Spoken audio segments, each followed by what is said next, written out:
वाहिगुरु जी का खालसा वाहिगुरु जी की फतेह। हमारे चैनल नित्यनेम पाठ में आपका स्वागत है। आज हम आपको सिखों के एक ऐसे महान गुरु के बारे में बताएंगे जिसने सिख धर्म के लिए अपना सारा परिवार कुर्बान कर दिया था। हम बात कर रहे हैं दया के पुंज श्री गुरु गोविंद सिंह जी के बारे में। आइए हम जानते हैं गुरु गोविंद सिंह जी के बारे में।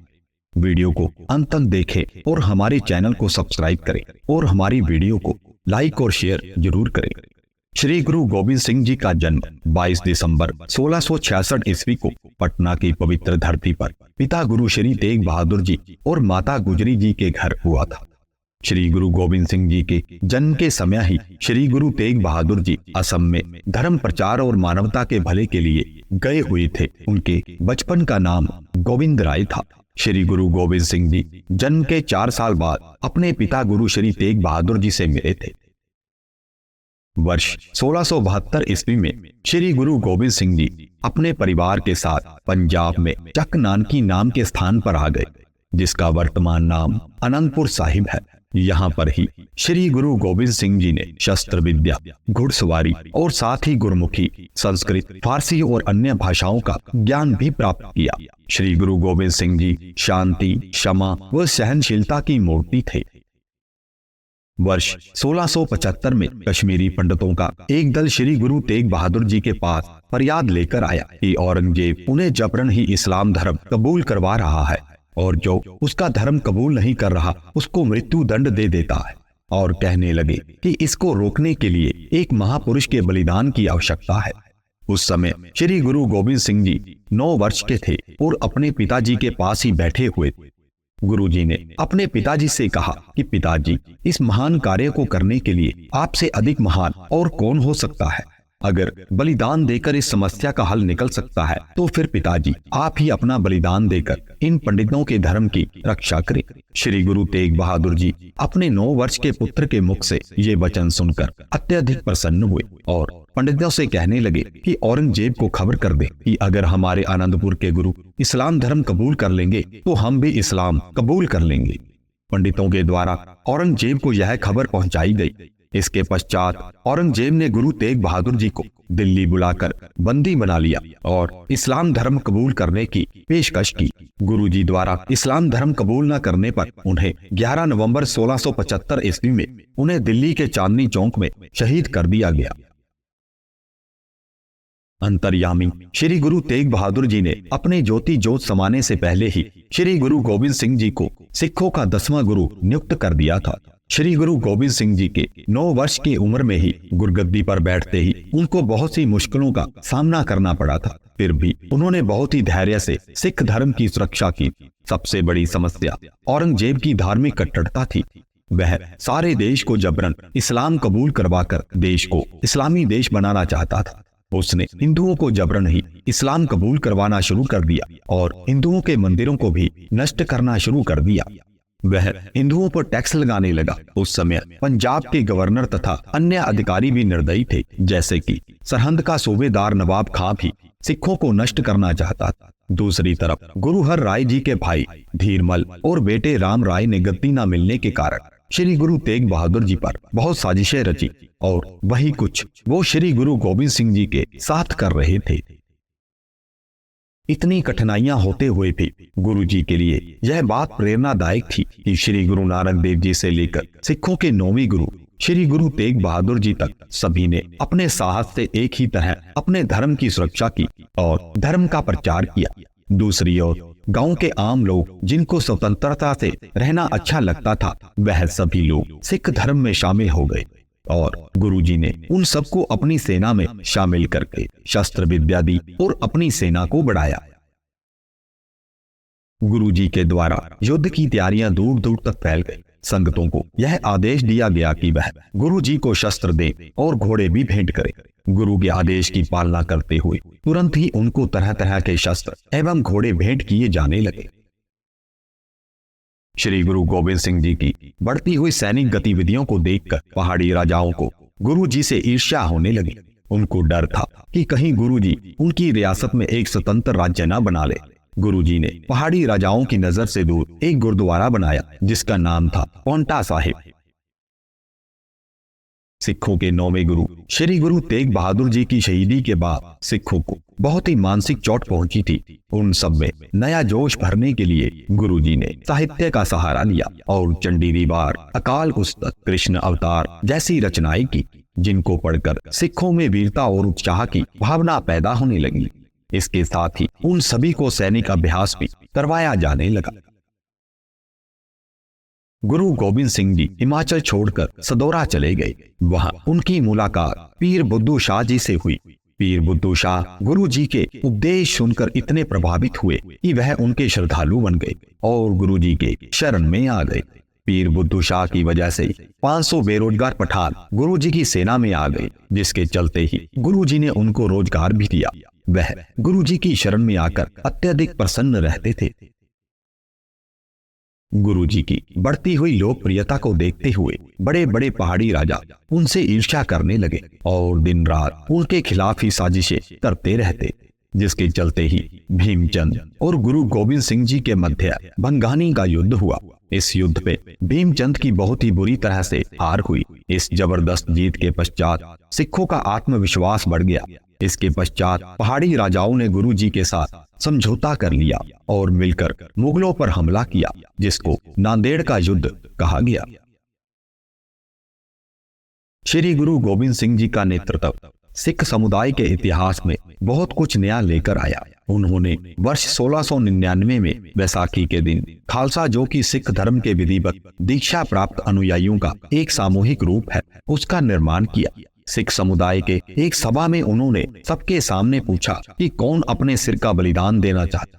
उस समय एक स्वयं सेवक इस बात के लिए राजी हो गया और गुरु गोविंद सिंह उसे तंबू में ले गए और कुछ देर बाद वापस एक खून लगे हुए तलवार के साथ लोग गुरु ने दोबारा उस भीड़ के लोगों में से वही सवाल दोबारा पूछा और उसी प्रकार एक और व्यक्ति राजी हुआ और गुरु जी के साथ गया। पर वे तंबू से जब बाहर निकले तो खून से सनी तलवार उनके हाथ में थी। उसी प्रकार 5वां स्वयं सेवक जब उनके साथ तंबू के भीतर गया तो कुछ देर बाद गुरु गोविंद सिंह सभी जीवित सेवकों के साथ वापस लौटे और उन्होंने उन्हें 5 प्यारे या पहले खालसा का नाम दिया। उसके बाद श्री गुरु गोविंद सिंह जी ने एक लोहे का कटोरा लिया और उसमें पानी और चीनी मिलाकर दुधारी तलवार से घोलकर अमृत का नाम दिया। पहले 5 खालसा के बनाने के बाद उन्हें 6वां खालसा का नाम दिया गया, जिसके बाद उनका नाम गुरु गोविंद राय से गुरु गोविंद सिंह रख दिया गया। उन्होंने 5 ककारों का महत्व खालसा के लिए समझाया और यह 5 ककार धारण करने को कहा: केश, कंघा, कड़ा, कृपान, कछहरा। गुरुजी की बढ़ती हुई शक्ति को देखकर पहाड़ी राजा उनसे बहुत ईर्ष्या करने लगे और उनको मारने की योजनाएं भी बनाने लगे। उन्होंने गुरुजी पर बहुत से हमले करवाए, पर हर बार ही उनकी हार हुई। अंत में पहाड़ी राजाओं ने औरंगजेब का सहारा लिया। औरंगजेब तो पहले से ही गुरु गोविंद सिंह जी के बैरी थे। 1704 ईस्वी में औरंगजेब और पहाड़ी राजाओं ने अनंतपुर के किले को घेर लिया और जो भी सिख किले से बाहर आता तो मुगल उसको मौत के घाट उतार देते। किले में बंद सिख भूख प्यास के कारण ही मरने लगे, क्योंकि किले में खाना और पानी सब कुछ समाप्त होने लगा था। औरंगजेब गुरु गोविंद सिंह जी को इतना मजबूर करना चाहता था कि गुरु जी उसकी हर एक बात सर झुकाकर माने, लेकिन वह गुरु जी का मनोबल तोड़ ना सका। गुरु गोविंद सिंह जी ने बड़ी निडरता से औरंगजेब की हर चाल का सामना किया। मुगलों ने कुरान की कसम खाई और गुरु जी से कहा कि वह किला छोड़कर चले जाए तो उन्हें कुछ ना कहा जाएगा, परंतु गुरु जी को औरंगजेब की झूठी कस्मों पर विश्वास नहीं था। गुरुजी ने माता गुजरी जी और अन्य सिखों के कहने पर 21 दिसंबर 1704 ईस्वी को अनंतपुर का किला छोड़ दिया। गुरुजी परिवार और अन्य सिख किले से थोड़ी दूर ही गए थे कि मुगलों ने सारी कस्में भुलाकर गुरुजी और उनके परिवार पर आक्रमण कर दिया। गुरुजी के कुछ सिखों ने मरते दम तक मुगलों का सामना किया और गुरुजी को कहा कि वह आगे बढ़ते रहे। उस समय गुरुजी सरसा नदी के पास थे और सरसा नदी में उस समय बाढ़ आई हुई थी। नदी पार करते समय गुरुजी के कई बेशकीमती ग्रंथ भी नदी में बह गए और इस भागदौड़ में गुरुजी का सारा परिवार भी उनसे बिछड़ गया। 2 छोटे साहिबजादे और माता गुजरी जी सहेड़ी गांव की तरफ चले गए और बड़े साहिबजादे और गुरु गोविंद सिंह जी अपने कुछ सिखों के साथ चमकौर साहिब चले गए। अगले दिन ही चमकौर साहिब में इतिहास का बहुत ही भयंकर युद्ध हुआ। एक तरफ गुरुजी 40 सिख थे और दूसरी तरफ मुगलों की 10 लाख की फौज थी। उन 40 सिखों ने बड़ी ही निडरता और दलेरी के साथ मुगलों का सामना किया। इस युद्ध में गुरुजी के 2 बड़े साहिबजादे बाबा अजीत सिंह जी और बाबा जुझार सिंह जी शहीद हो गए। धन्य है ऐसे पिता जिन्होंने अपने 17 और 13 वर्ष के पुत्रों को शहीद होते देखा। लेकिन फिर भी गुरु गोविंद सिंह जी ने हिम्मत नहीं हारी और डटकर औरंगजेब के हर वार का सामना किया।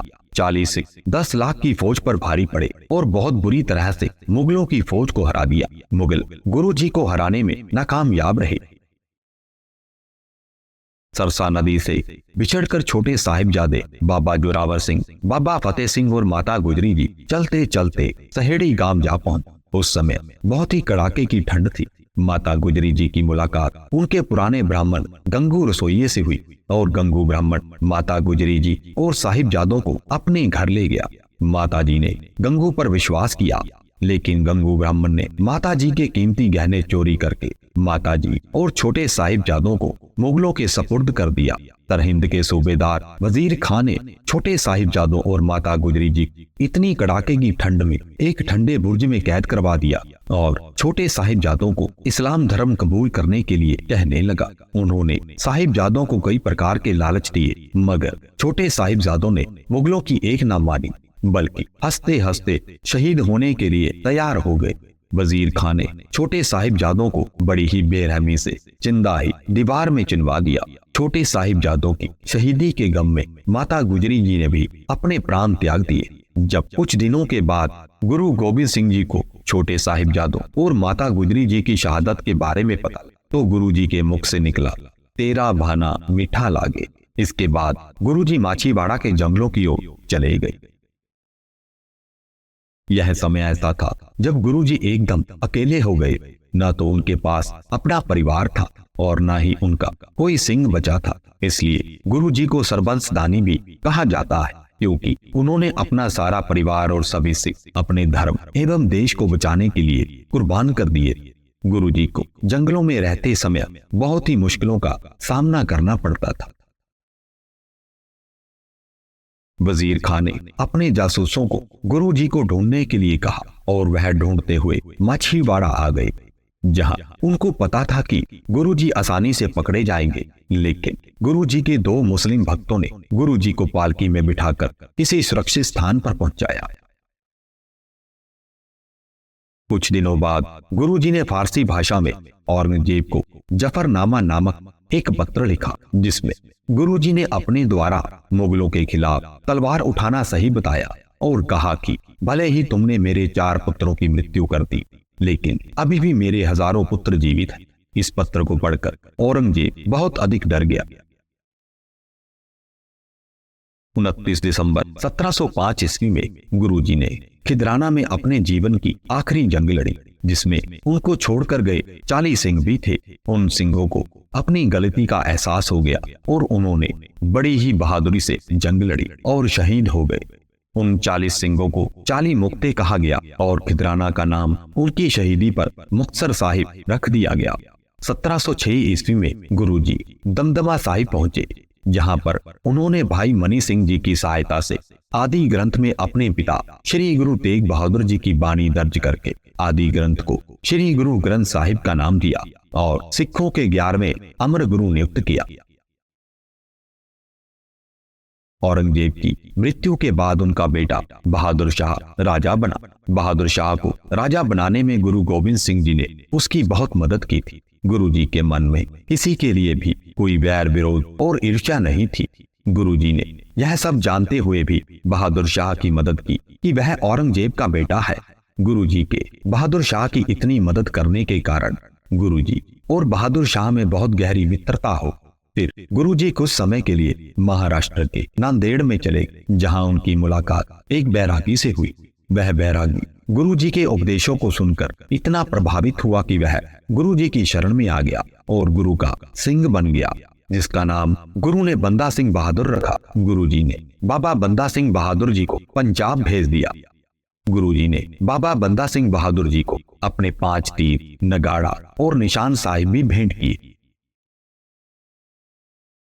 दूसरी तरफ गुरुजी और बहादुर शाह की बढ़ती मित्रता सरहिंद के सूबेदार नवाब खां को बिल्कुल भी पसंद न आई। इसलिए उसने अपने 2 पठानों से गुरु गोबिंद सिंह जी की हत्या की साजिश रची और उन पठानों को नांदेड़ भेज दिया। एक पठान ने गुरु जी को विश्राम करते समय चाकू से उन पर वार किया, जिसके कारण गुरु गोबिंद सिंह जी बहुत जख्मी हो गए। गुरुजी और उनके सिखों ने दोनों पठानों को मार दिया। गुरुजी का जख्म काफी गहरा होने के कारण गुरुजी ज्योति जोत समा गए। अंत समय में गुरुजी ने सिखों को श्री गुरु ग्रंथ साहिब को ही अपना गुरु मानने को कहा। वह खुद भी माथा टेक। गुरुजी के बाद माधो दास ने, जिसे गुरुजी ने सिख बनाया, बंदा सिंह बहादुर नाम दिया था, उन्होंने सरहिंद पर आक्रमण किया और अत्याचारियों की ईंट से ईंट बजा दी।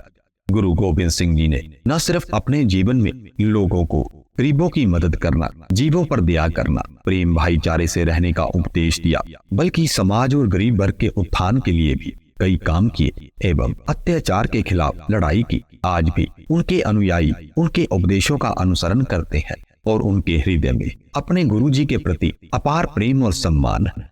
हम उम्मीद करते हैं कि हमारे द्वारा श्री गुरु गोबिंद सिंह जी के बारे में बताई गई यह जानकारी आपको पसंद आई होगी। अगर आप हमारी यह वीडियो पसंद आई हो तो हमारी वीडियो को लाइक और शेयर जरूर करें।